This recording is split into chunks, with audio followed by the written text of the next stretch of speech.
Welcome to the Deskbound Therapy Podcast, hosted by David London. David is a posture and mobility expert, yoga teacher, and certified online trainer. This podcast is about empowering desk-bound professionals, how to live their healthiest life, and move pain-free. Now, let's dive into this episode.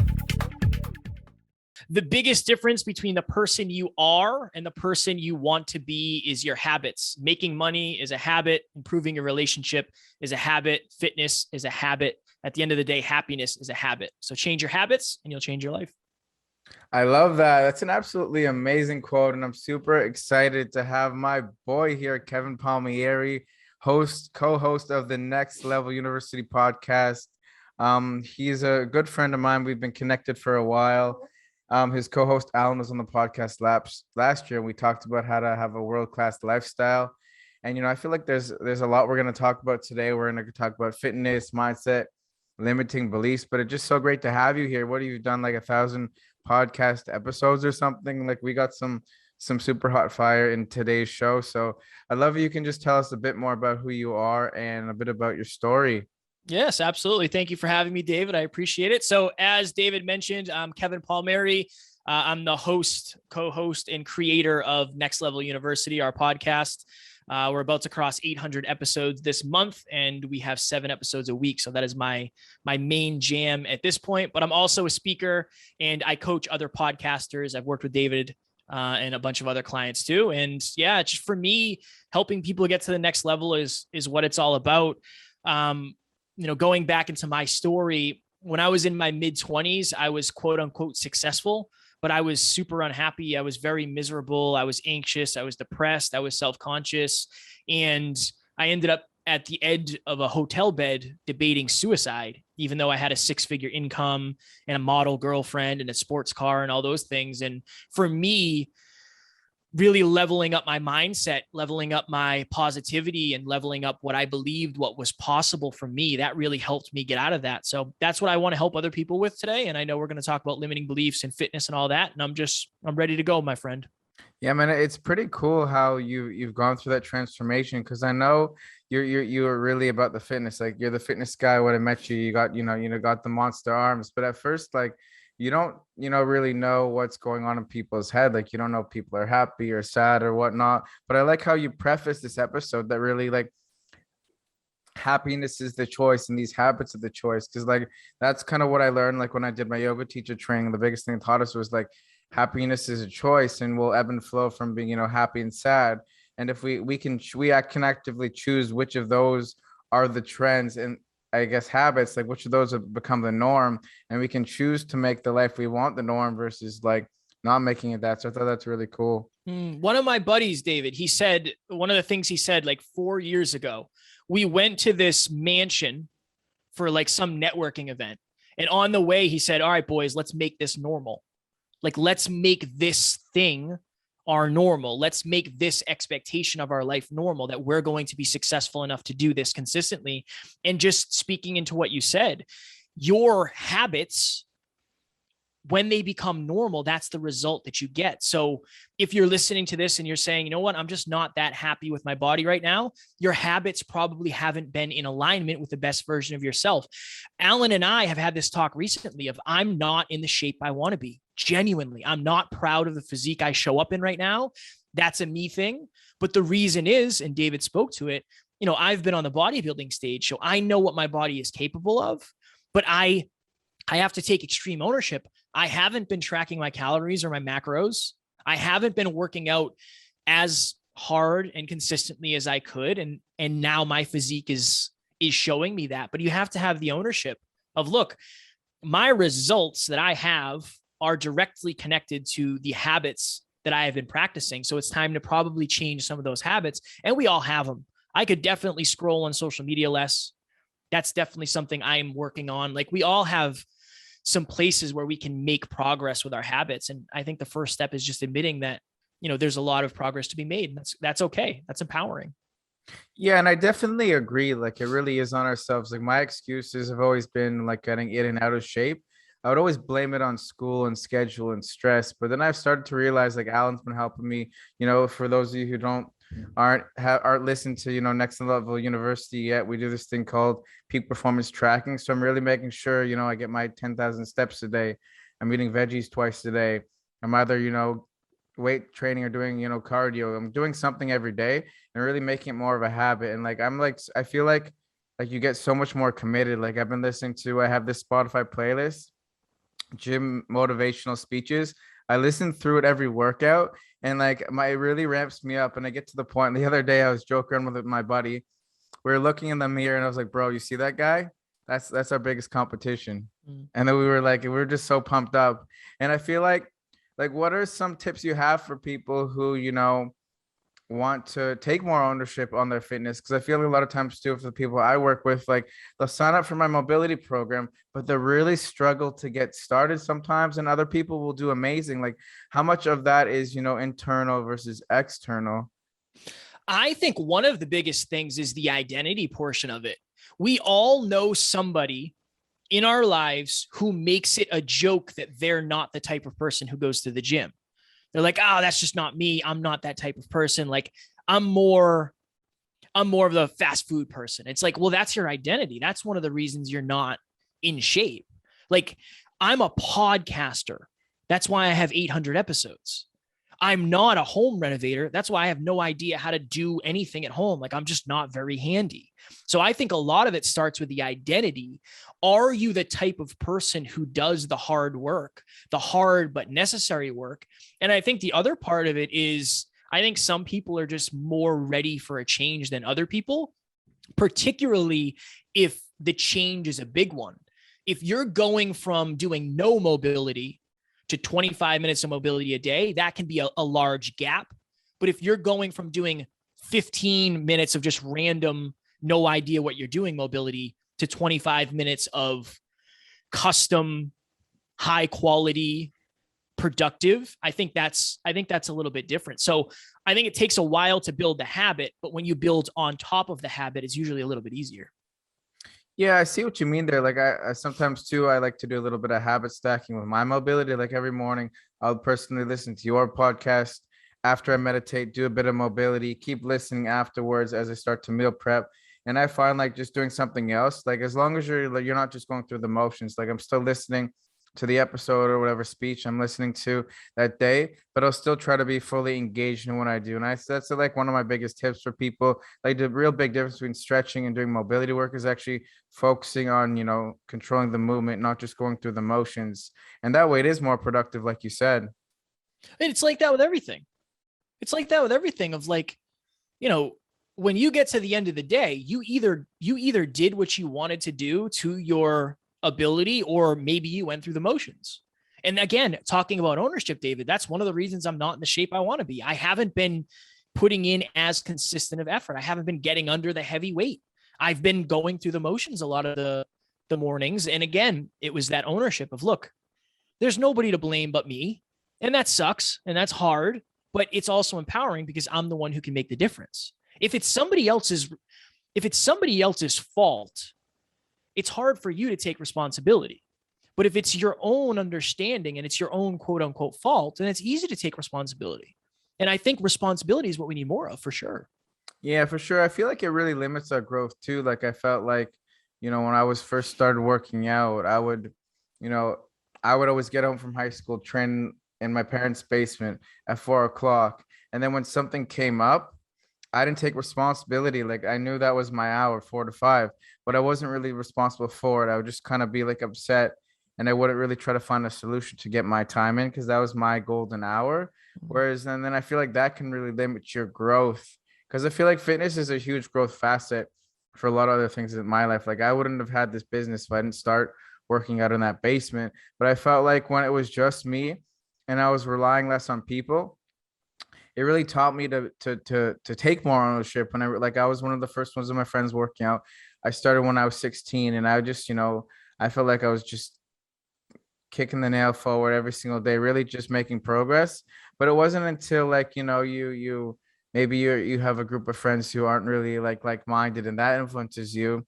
So there's a lot of other things, but I feel like once you can get to the point where you can take more ownership, then that's where you're going to really see the results long term, because you'll even be, on vacation, or like even for me, like I trained last night 9 o'clock, and I wake up at 6:30, but I was still getting it done, and I've been doing that I've been eating dinner some nights this week at 10, and like I'll eat a bit at 7 before the workout. But I just know that like you said, like I'm gonna be frustrated if I don't get my thing done during the day. Yeah. And that's your identity. That's Yeah. your identity is the type of person who works out regardless. And Hmm. that's all. Like, I think for me, this was a really interesting realization for me. I thought that when you changed your behavior, you changed your identity. That's how I work. When I started doing sales and making money, I became the identity of a business owner and somebody who was good at sales. Where for other people, I think most people, you have to change your identity first. So you have to start telling yourself different stories. And if you're the type of person who says, I don't have time, all you got to do is change the story from I don't have time to it's not a priority, or change the story from I have to work out for an hour to I'm just going to go into the gym. I'm literally just going to go into the gym and see what happens. Like, that's a completely different shift. When I used to travel for my job, since I had the identity, I am the type of person who works out. We'd be driving 5 hours to a different state. The first thing I would do is I would search the closest gyms. That was the first thing I did before I checked into the hotel. Like, I always wanted to know where the gyms were. If you're the identity of a partier, maybe you would check where the bars are. If you're a foodie, maybe you check where the restaurants are. If you're into nature, maybe you check where the parks are. But that's all identity work. Yeah, it's really interesting because I find it hard to really blend a lot of those two. You have to have like, your priorities in terms of the identity. Like for me, fitness is number one, but I'm also a foodie. So like how important are my goals and how important other things. It's all about finding it, just kind of like work-life balance. It's kind of like, because you don't want to have an identity crisis, be like, I'm a foodie, but I also go to the gym and I'm out of shape, and then feel bad about both those things because you don't want to feel guilty around food too. You want to find that balance that really works for your lifestyle. But yeah, I'm wondering what you have to say about that. I think I try to walk a fine line on this because I don't want anybody to feel guilty about food or guilty about their weight or guilty about their body. But I know for me, sometimes I've had to. I think there's a fine line. It's like when you learn to take ownership, it's a messy line. And sometimes you over own and it hurts, but you can also under own and you're not going to get the results that you want. So it's like, I will never body shame or any of that. That's not what I'm saying. What I'm saying is you have to be very, very honest with yourself of like, does being a foodie matter more than having the body you want? Okay. Or I'm the type of person who is a foodie, but also has the body I want. I think you can have it both ways as long as you determine that's what you want. But I do think it's easy to make circumstances excuses when if you really, really want to get through it, you have to make the circumstance barrier, not an excuse. Like you can get over barriers. You can get around barriers. You can push barriers over, right? Right.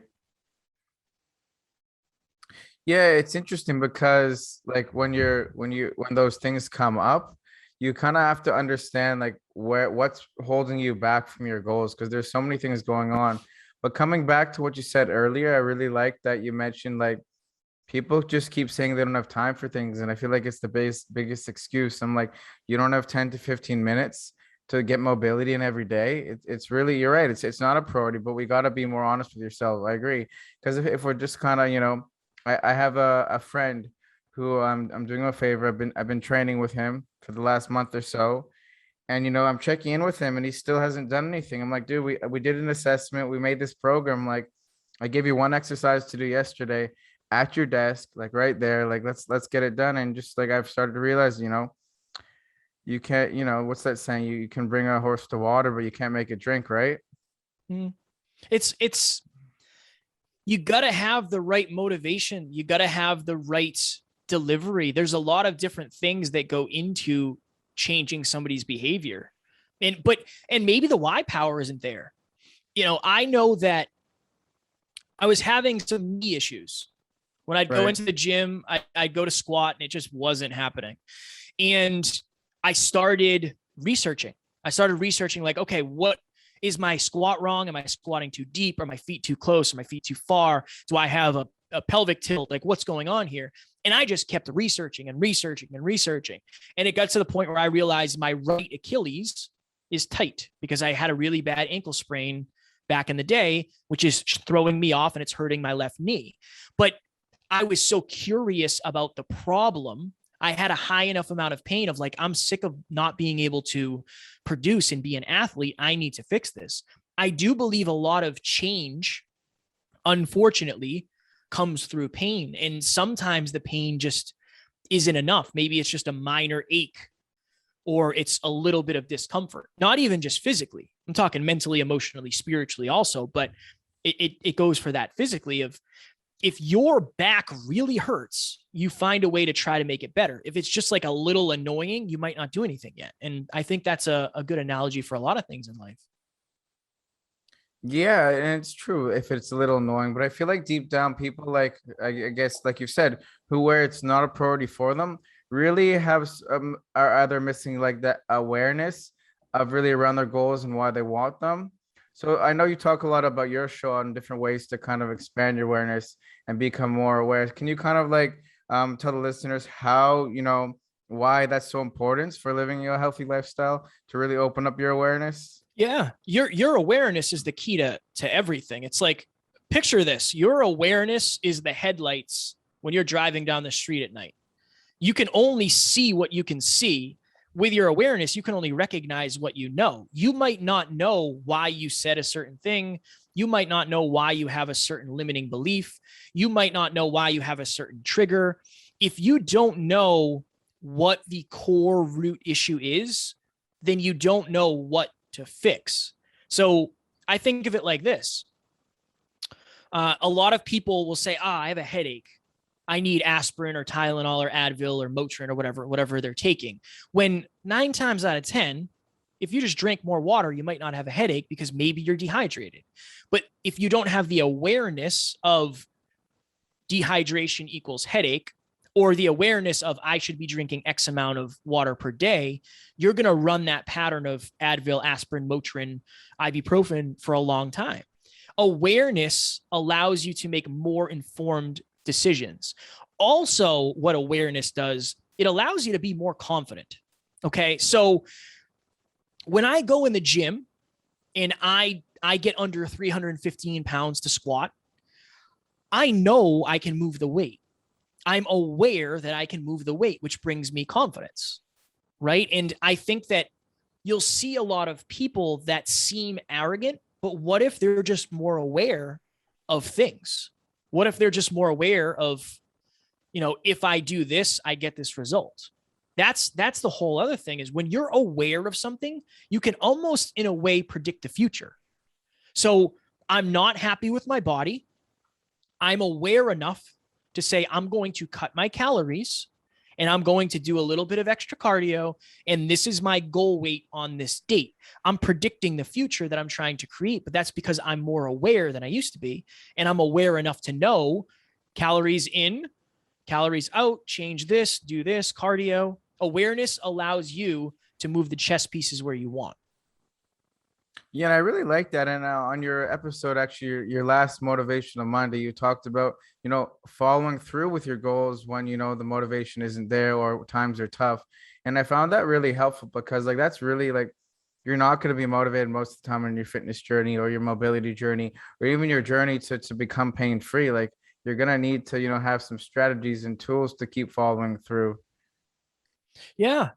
I try to like, David, I'm sure you don't want to go to the gym every day. You didn't want to go to the gym last night at 9:00.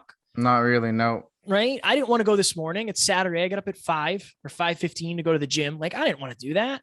But I also know if I didn't, I would probably not feel good about it. I wouldn't feel happy. I wouldn't feel fulfilled. There's something about making a promise to yourself and then doing it that is super fulfilling. And I'd rather have the discomfort of waking up early and saying, oh man, I can't believe I'm doing this, than the discomfort of saying, I wish I did. That's just a conversation that if you're watching or listening, you have to have with yourself. What will you regret more? Will you regret going to sleep I went to bed at 10 o'clock and getting up at 5:15 or 5:30, not as much sleep as I wanted, but enough, and then going to the gym? Or would you regret more staying up until midnight, 1 or 2, sleeping till 10, 11, 12, and then skipping the gym? I would regret the second one more. And that's how I get myself to do difficult things, is I will regret not doing it more than the discomfort of me doing it. And this is the other thing. And I know this is kind of a hardcore thing, but our thing is being heart driven, but no BS. I want to lead with the heart always, but I do want to tell it like it is. I put myself in pain. Either I do this or I don't get the result that I want. I'm aware of that. If I don't do 7 episodes a week anymore for the podcast, we're taking a step back. We just are. I believe that what we're doing is the way for us to have the success we want. I'm aware of that. If I let myself off the hook, I'm only hurting myself and our community and the world and everything I believe in. So I think, again, ownership seems to be the theme of this, but you don't have to put yourself in pain, but you do have to be aware of what you're leaving on the table. And I think that's important. Yeah, and I really like how you talked about it at the beginning, and I know Alan talks about that a lot, like keeping the promises to yourself. I forget it. He has a quote. I'm sure you remember it, but I found that really resonated with me because, like I'm at the point with my goals now, and I've been listening to a lot of like Denzel Washington, like motivational. I listen to his motivational speech every morning, and I really like the idea of failing forward. And with my goals right now, I want to look like an Olympian gymnast. I want to do the iron cross, front lever, back lever, muscle up. Those are my goals. I want to do that. So I'm always remembering those, but I know I'm aiming high because, I rather fail than not try at all. Like that's how like committed I am to it. And, and then a lot of times I'll think of you guys when I'm like, shit, I got to work out. It's late. I'm like, what did I learn about the podcast the other day? Could you talk a bit about, if you could just tell the listeners about that quote? I'm blanking for a second, like, and the concept of failing forward, that would be great. What the Alan's quote? Yeah. Alan's quote, I believe, is if you had a friend who broke as many promises to you as you've broken to yourself, would you still be friends with that person? I love it. I love it. Yeah. It's a good one. Failing forward. Okay. We call it messy action. We have done almost 800 podcast episodes. I have failed at something in every single one. I didn't do the intro exactly how I wanted it to. I have mispronounced guest names, everything. Like, I've messed up speeches. I've messed up coaching calls. I've messed up being on other podcasts. But you have to understand, a failure is not you going backwards. There is still progress in failing because you still have a new perspective. My favorite thing is leave the pain and take the lesson. Leave the pain behind of the experience, the rejection, the somebody saying no to you, and take the lesson. What do you do differently next time? What do you do differently next time? Because if you don't ever show up again, that's when it becomes a failure. My second speech I ever gave, Alan and I went into a room. There was probably like 25 kids there. It was a town in Lawrence, Massachusetts. And we were speaking to these kids, and a lot of them were from broken homes and in poverty. And I was like, all right, my goal is to add value. And I bombed the speech. It went so bad. It was terrible. I hated it. And I was like, honestly, I don't know if I'm supposed to be a speaker. Alan and I went home. We went to his place. We got McDonald's and we watched the speech. And I literally went and sat through the entire speech because I wanted to learn from my mistakes. It wasn't a failure. It was an opportunity for learning and an opportunity for growth. And it's an important understanding that the longer you do something, the more lessons you have. And I want to equate it to fitness. I've been working out since I was 16. I'm 32, so I've been working out for like 16 years. Out of those 16 years, I've only been working out correctly for like 5. 100%. Maybe, right? It's like for the longest time I was going in and I was maxing out, and then that was it. And I wasn't doing legs. I wasn't doing mobility. I wasn't doing core. I wasn't doing any of the assisting muscles, or I was just doing bodybuilder stuff. And that's okay. There's nothing wrong with that. But the longer I've been in fitness, the more I've learned, and the more I've learned about what works and what doesn't and how I want to do it. I've had a lot of quote unquote failures, but I believe that the more you're failing, the more you're succeeding, because you have lessons in those failures. So what are some strategies people can have? Because I know for me, I tend to get impatient, even if you're not seeing results or the scale isn't moving or you're not getting towards your strength goals. Like, what are some strategies you can give people to just stick the course long term, trust the process, not give up essentially? Yeah, I think you have to understand that going back to habits, and James Clear has a book called Atomic Habits. If anybody out there is looking for a deeper dive in habits, it's a very, very good book. But your results are delayed with your habits. So like your results are delayed results from your habits. It just takes time. Think about it this way. I started retracking my calories at the beginning of the week. Okay. I started at, I think, 185.3. That was my start weight. Today I was 182.3. So that's 3 pounds. Number one, it's not real. I didn't lose 3 pounds in 5 days. Most of it's probably water weight. But if you were to track your weight over 1 day, 2 days, 3 days, 4 days, 5 days, 6 days, 7 days, nothing's probably going to happen. But if you tracked it for the next 1 day, 2 day, 3 day, 4 day, 5 day, 6 day, 7 days, so you're 14 days in, that's when you start to see something. And then it's week to week. Changes don't really happen day to day that much. It's not how it works. Change takes time. I was on the phone the other day and I think I had 8 calls one day last week, and 4 of them were with potential clients. I had the opportunity to make, over the course of a year, almost $70,000 with these clients. Nothing I did on that day was any different. It's because of the 4 years prior. That's all it is. It's the people that you look up to the most have probably been working at their craft for longer than anybody else. And they've also probably failed longer than anybody else. Every single person started small. They started by themselves and they just worked and worked. Taylor Swift and Will Smith and all of these people, they all were nobodies, quote unquote, early in their career, and they kept doing it, getting better. And I think you have to focus on the progress more than the end goal. Yes, you set the end goal, but you got to focus on the progress, because that's where think of it this way. 99% of the result is the journey. Like, think about that. If I want to cut from 185 pounds to 170, right? 15 pounds over the course of however long it is, 90 days, I'm not going to hit that weight until the very, very, very, very, very, very end. So I might do 89 days where I don't hit my goal. And then on the last day, I might hit the goal. You have to at least trust the process, or you won't stay tight on it.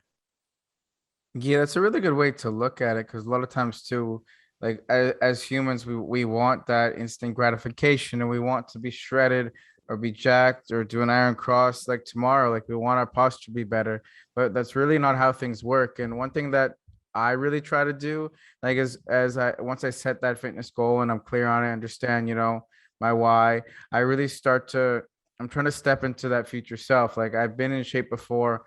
I try to look back, think what I did now versus what I'm not doing. And I really try to become like, right now, like the way I carry myself in the gym, my attitude towards it, I'm already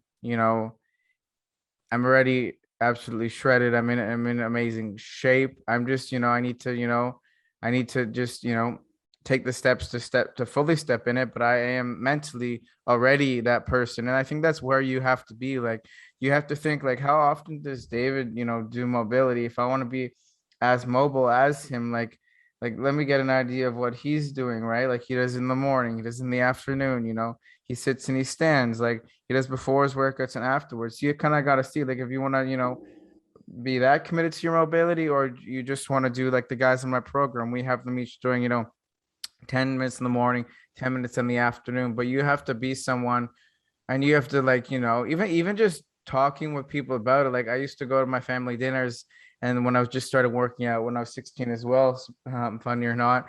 And I would just like always be talking about it and talking about my future self and how my training. And I feel like just putting that out into the universe kind of helps you adopt the process. Like even if you're not where you want to be, just like coming from a place like from your heart and really being true to yourself and authentic can really help you like achieve your goals long term and enjoy the process. Hi, my name is Andrew.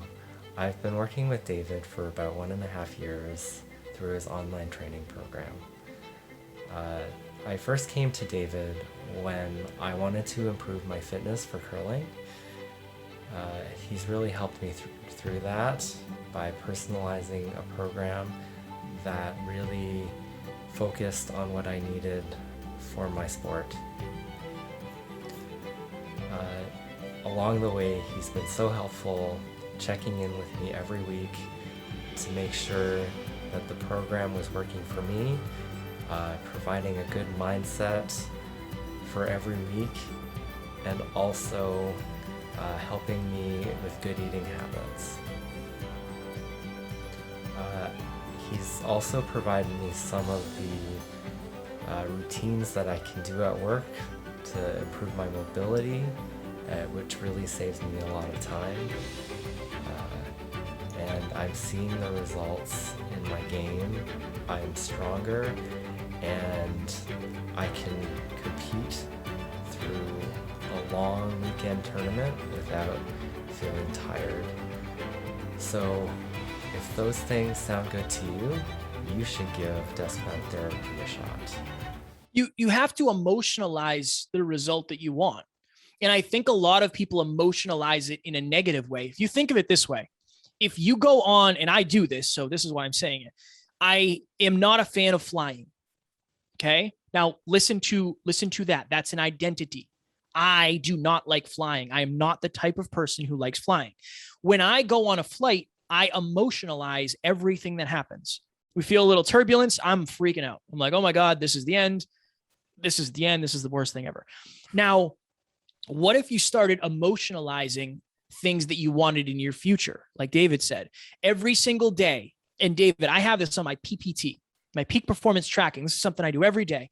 I call it 15 minutes of manifestation visualization. So I will look up a mansion tour and I will watch a mansion tour on YouTube.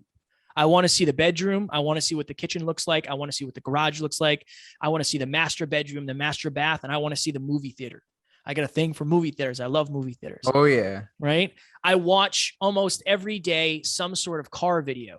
I'm really into Mercedes AMG GTRs. That's my dream car. I watched 5 videos last night. Okay. That's what I did. Like, I didn't watch Netflix. I watched videos of my dream car. I already am thinking of what it will feel like to start the car. I'm already thinking of what it will feel like to pull into that driveway. I close my eyes and I can imagine it. But that's the beginning part. Now ask yourself, are you willing to do what it takes to get a $220,000 car? I am. But if you're not, then emotionalizing it isn't really going to do enough, because then you're not going to accomplish it and you're going to wonder why. But I think it's so important to emotionalize it. Imagine yourself in that dream relationship. What would that feel like? Imagine yourself in the dream body that you want, you're working for. What would that feel like? Imagine yourself financially free. What will that feel like? Okay, cool. Now go do the work. That's the next step. Man, I'm getting chills here just thinking about you just starting the car. It's like pumping me up over here. It's like, and it's like a quote that really just came to my head as you were talking about the whole visualization and manifestation is one of my favorite quotes from Tony Robbins. It's, if you want to buy the island, you need to burn your fucking boats. And I think of that all the time. You really got to, dig deep. And I think manifestation is one of those key links to really, if you want to buy the island, you got to burn your boats. You got to work hard. You got to take ownership, responsibility. You got to have the right mindset. But I think I'm going to add that to my tracker too. Cause like, my girlfriend, she's amazing at manifestation. Like every Instagram contest she's ever entered, she won. She manifests the shit out of everything. Shout outs to her, shout outs to Lindsay. I don't know how she does it, but she's never lost an Instagram contest. And I asked her, I'm like, can you win stuff for me? She's like, I can't. That's not how manifesting works. So I'm trying to kind of get into it as well. Like I'm entering some contests, but I think I really like the idea of like like one thing I do before my workouts, I watch some of my favorite gymnasts just do like sets on the rings and stuff, and I find that pumps me up.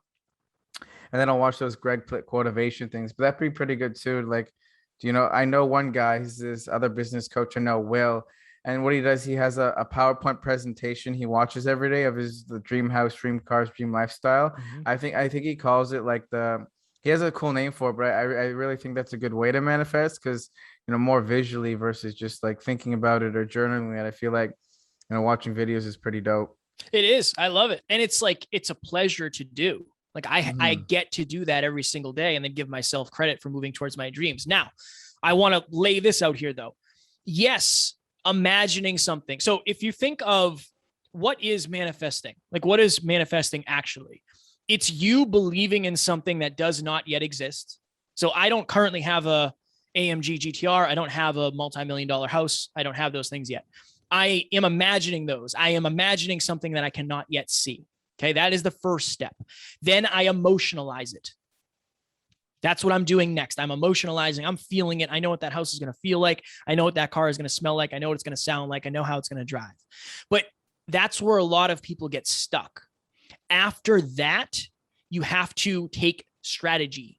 You have to figure out, okay, if I'm going to have a $200,000 car, I'm going to have to be making a good amount of money.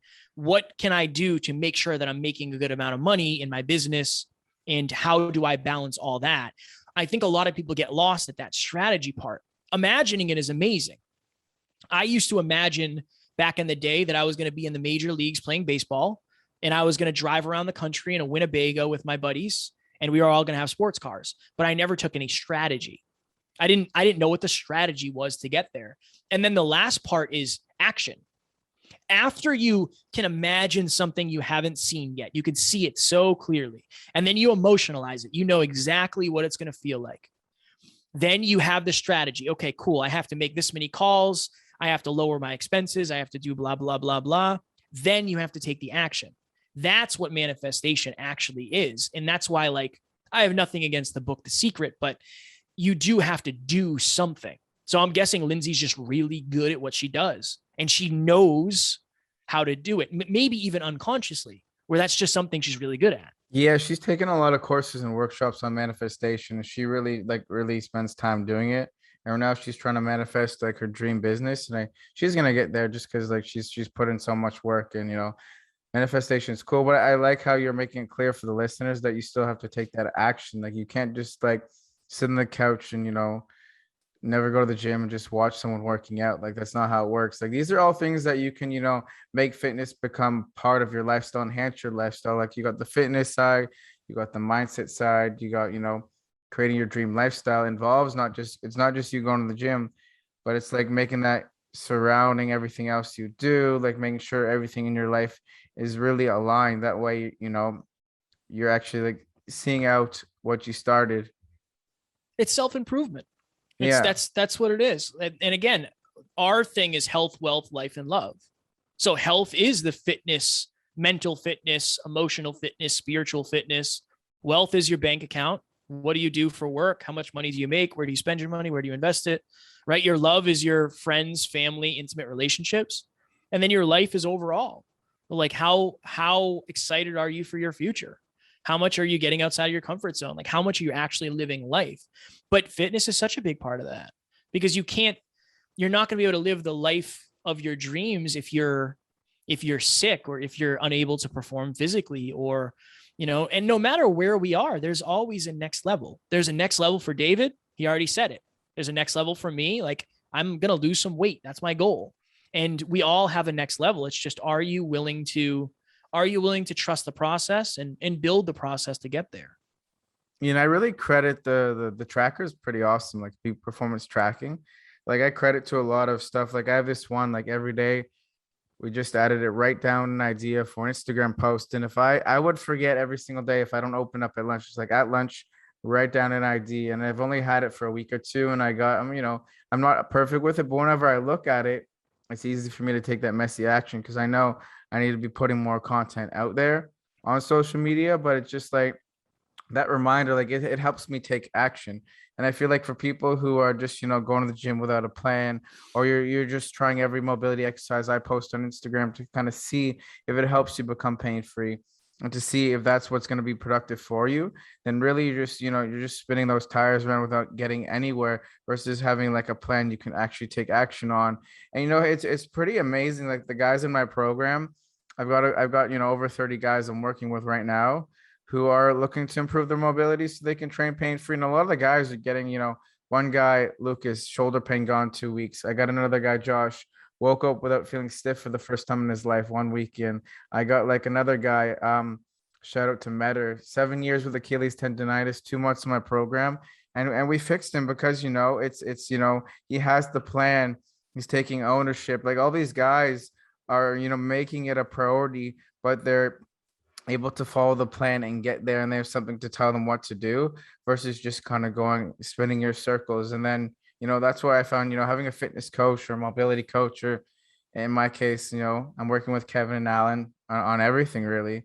And I find that is what helps you just kind of stay accountable and then keep leveling up, because I've realized, like, as I've gotten more clients, I've had to level up another area. So I've got to become more organized. I had to hire my assistant for more hours to take care of the business side of stuff so I can keep producing content. And I feel like, as you level up in the gym and you level up in your mobility, it's going to ultimately change who you are as a person. So you can either take that opportunity to grow, or you can kind of stay where you are. I find it doesn't really work if you get to your fitness goals, but you haven't changed as a person at all, then did you really, get anything from the journey? And I think at the end of the day, everybody wants better. Yeah. Right. Maybe not everybody wants to have 6-pack abs or be a billionaire, but I do believe it's human nature to want more than you have. Now, I think you can be grateful for what you have and want more. I'm grateful for everything I have. I'm grateful that I get to do this for a living. That blows my mind, but I'm also hungry. I also want more. I want better. I want to grow. I want to evolve. I want to change more lives. And I think that's a good place to be. If you're unhappy with where you are, then that's okay. Like, stay hungry and find places to be grateful, because there are places to be grateful. It might not seem like it, but there are. And if you're not hungry, then I think it's time to set some new goals. If you feel like you're crushing it everywhere in life, then you're probably playing too small. Like, I could go right now to, a youth basketball league and probably do pretty well. And I'm terrible at basketball. But that doesn't make me a good basketball player. That means I'm not stretching myself. So find a way to consistently stretch yourself, because that's what's going to make you the human being you want to be. It's not easy. It's not 800 episodes. Hardest thing I've ever done in my entire life, but it's stretched us so much where I can come on to a podcast like this and hopefully add value. That's my goal. But I've done this enough times, is what I'm saying. I've stretched myself where this isn't as hard as it would be. Just like going to the gym isn't. Just like squatting 135 isn't. 225, 315. Like, that gets better as you get better. It gets easier as you get better. And then, like you said, when you do get to a new level of success, you have to do more things, right? When you're squatting heavier weight, your mobility has to be better because there's more risk. And same with your business, same with your family, same with all that. So I think you're doing all the right things. And I think, and just to speak real quick, Alan and I have coaches too. We have coaches, even though we're the coaches. Like, everybody has coaches. The best athletes in the world, the best musicians, the people who make the most money, the best actors, everybody has coaches, because going back to awareness, somebody who has been doing it longer might have more awareness, and they might be able to give you a better strategy to accomplish your goals. Yeah, like I find too, like I like how you guys talk about finding the right coach who's aligned for you. And like I know you're talking about, it's been hard to find a coach who, has as much awareness as you guys, which is pretty cool. Because like I worked with other fitness coaches myself and other business coaches, but I felt like, the universe brought us together. Like, we met in person, and then I listened to podcasts for a year, because you guys have that awareness. You really got to find someone you're aligned with. And every time I get a new client in my mobility program, and like we become such good friends, like on the call I can just tell, I'm like, man, this guy's cool as hell. Like, we chat, we really hit it off right. And I feel like you got to make sure like who you're working with, it resonates with you. Like all my clients, like I could, I'll shout out to my client, Jason. He's probably one of my longest standing clients.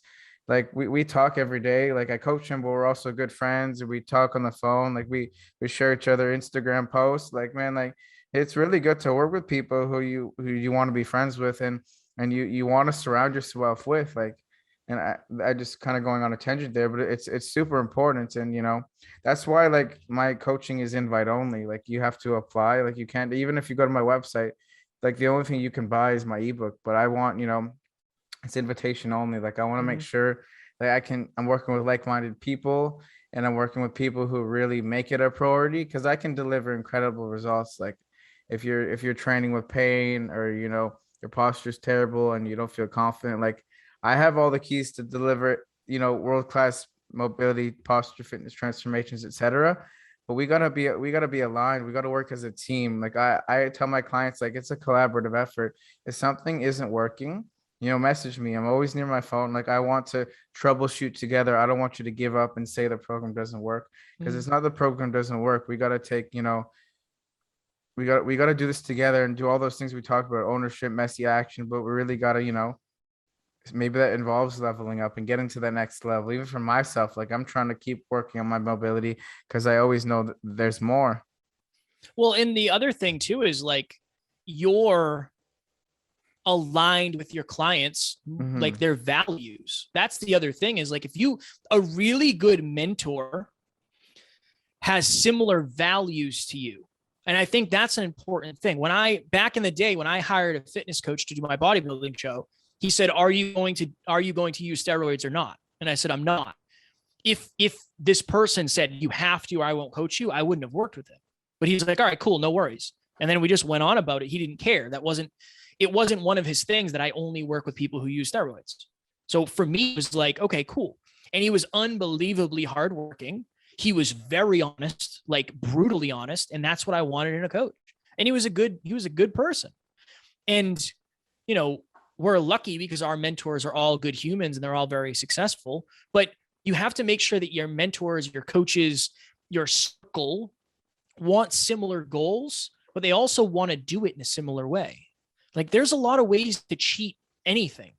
You can cheat podcast listens, you can cheat fitness, you can cheat business. Like there's a lot of things you can cheat.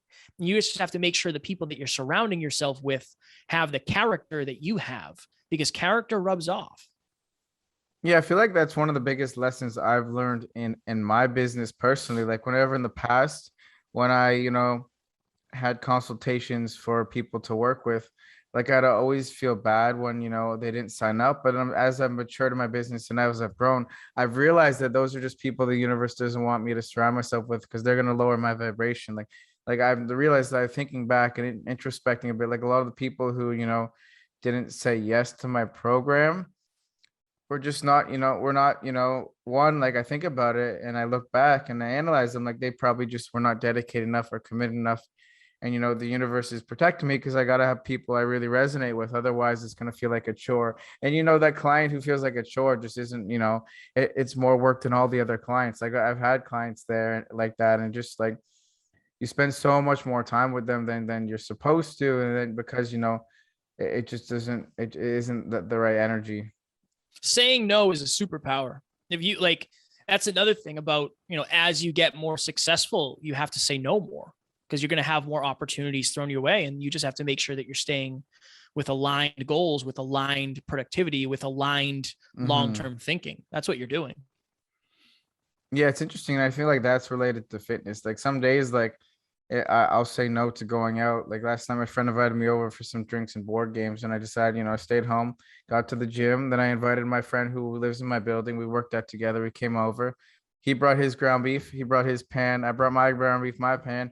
We cooked together. We watched a movie, after the workout. Like that's like, you got to just say no to some things that aren't aligned with you. And like, it's not.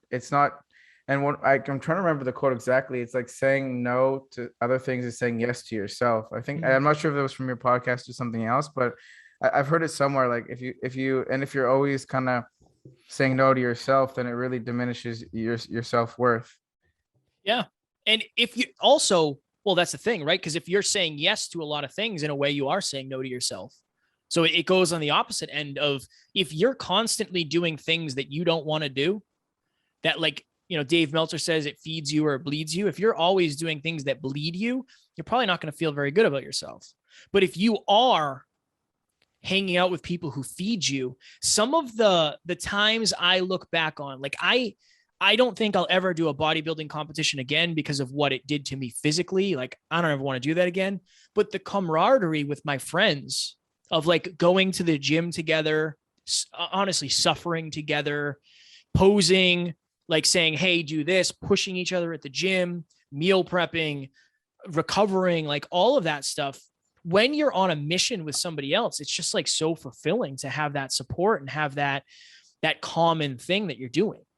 Yo, 100%, man. Like, all of my closest friends I've met at the gym. In my undergrad, I just meet friends at the gym. I met my neighbor. I didn't know anyone in my building until like 2 months ago. I met him at the gym here. Like, I make 90% of my friends at the gym. Yeah. Maybe like 2% were from school or coworkers, but like, it's always been that way for me. And it's not like just because I only want gym friends, because like, in terms of core fulfillment, like the gym and fitness and health and lifestyle and wellness is number one for me. And I feel like that's just kind of like the people I get along with. Like, I feel like every time I go to the gym, I make a new friend. Like, I met someone the other day at the gym, and he lives in my building, and just like camaraderie. And I think I had the best workout of my life the other night. It was like 8 or 8:30, and I was doing a gymnastics routine, and like my friends were joking around between sets, and I was listening to the motivational speech, and like I kept going up to him, like, you see that guy in the mirror?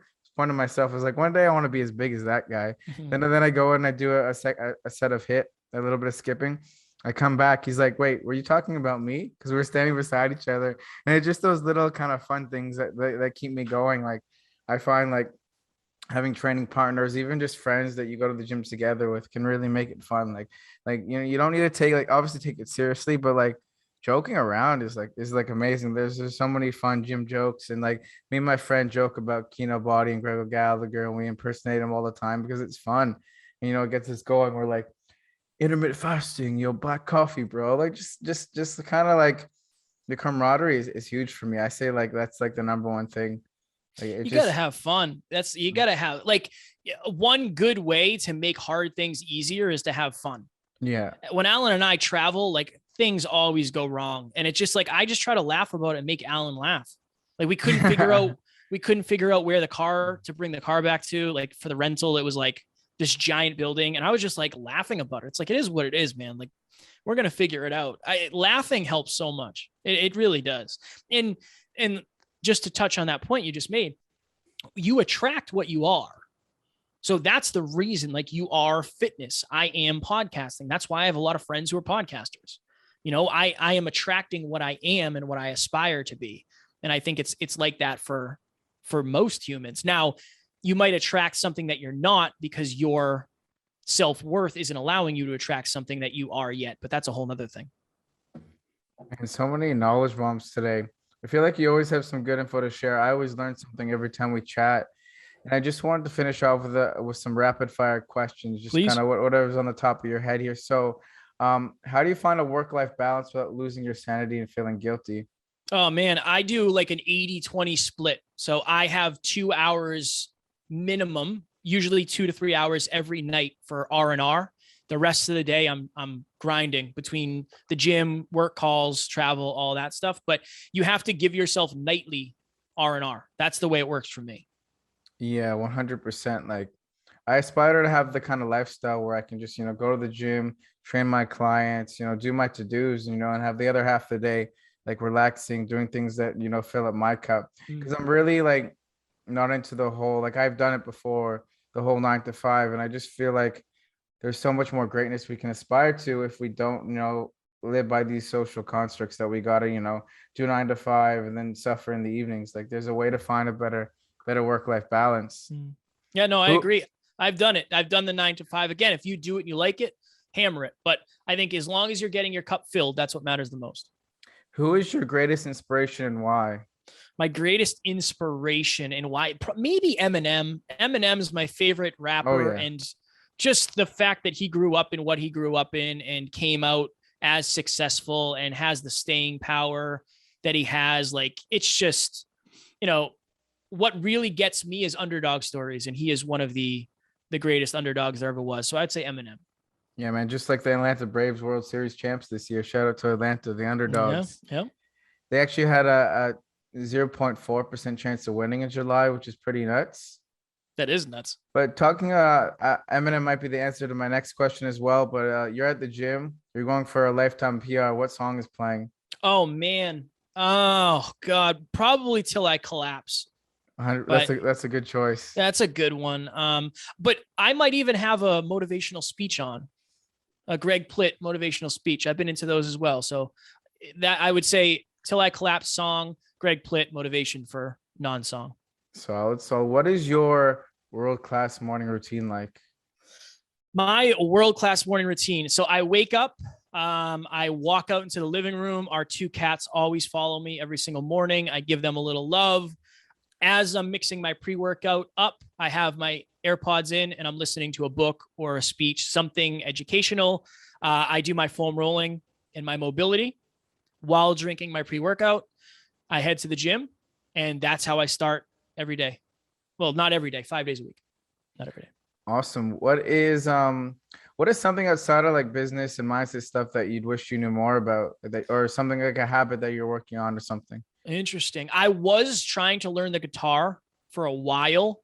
And then it was like, honestly, I don't have the space to do this right now. So I do want to learn more about guitar, and I want to get back into rapping. I haven't rapped in a long time. Nice, dude. Guitar is like pretty big. It's in my lifestyle. And I noticed that when I played the most is when I would just watch guitar covers on YouTube all the time. Yep. That's kind of how I manifested things. So it's definitely something after today I'm gonna remember to really go back to. And if you had the world's attention for 1 minute, what would you say? This is the big money question here. I would say a couple things. Number one, the person that you are today is not the person that you have to be forever. That's something I never understood. And also, where you are today is not where you're going to be forever unless you decide. Like, you are capable of so many amazing things. You have to have some imagination. Your reality becomes the parts of your imagination you hold on to the longest. And I think that's just so powerful. We all have imaginations when we're little kids, but as we get older and older, people tell us to think more realistic. And nothing about my life is realistic. I'm a podcaster. I'm in my pajamas right now. I have pajama bottoms on. Like, that's not realistic, but it's my life. And it's only my life because I had the audacity to admit that's what I wanted. I love it, man. It's true. It's like you can really, do whatever you want. You just gotta, I think the whole episode has taught us that you just gotta have the right plan and, and take action. It's been really awesome talking with you. I've been wanting to do a podcast with you for a while, and it's always great when I know you don't do fitness coaching anymore, but when to get you to want to kind of pick your brain on fitness and your mindset of things, and it's helping me level up and hopefully the listeners. For those who are listening, I know I've talked a ton about my mobility program, and we just opened our November challenge group. It's an amazing group coaching program. We've got a great group of supportive Deskbound, whether you're a Deskbound professional or you're a Deskbound lifter. We've got a great community of Deskbound professionals under 40 who are looking to improve their flexibility in their posture.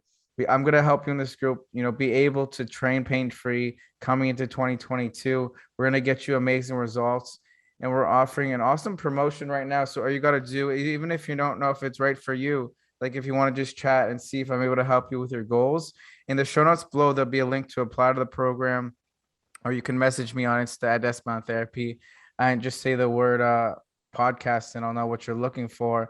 And I would love to chat with you. And I know you guys are really into mobility now, so I'd love to show you my program too sometime. And please. Yeah, for sure. But it's anything else you want to add for the listeners or about your podcast or how they can reach out would be amazing. Sure. If you like what we talked about today, we do this every single day, 7 episodes a week. Usually the sun isn't beaming on my face like it is right now. I need a curtain. But yeah, we're on YouTube, we're on Apple, Spotify, all the podcast platforms. And our goal is to bring holistic self-improvement 7 days a week. If you want to follow me on Instagram, I am Never Quit Kid, Kevin Palmieri everywhere else. Yeah, where does that come from, by the way, the name Never Quit Kid? Just to kind of wrap things up here. Yeah. So when I had to start an Instagram, you know how it is. Like when you're starting something new, it's like, what am I Yeah, going to name myself? I have always been the person who is willing to go through more pain. I 100%. wanted to Yeah. be a professional wrestler. My cousin used to hit me over the head with metal folding chairs. I've been thrown into thorn bushes. When I played baseball, I was willing to slide head first and dive through the catcher. And I've just been the person who always refused to quit and keep persevering. So look, the way we started the episode, the way we end it, that's my identity. I am the person who will never quit. And that's a good representation of who I am. No, I love it, man, and you can definitely see it paying off in your character in your Thank you, day-to-day sir. life. So it's been a pleasure chatting. Definitely have to have you back soon. It'd be cool to have you and Alan at the same time. Kind of have a nice kind of camaraderie there as well. This episode will be out soon, and I'm looking forward to sharing it with my audience. Thanks I again. appreciate it. Thank you, man.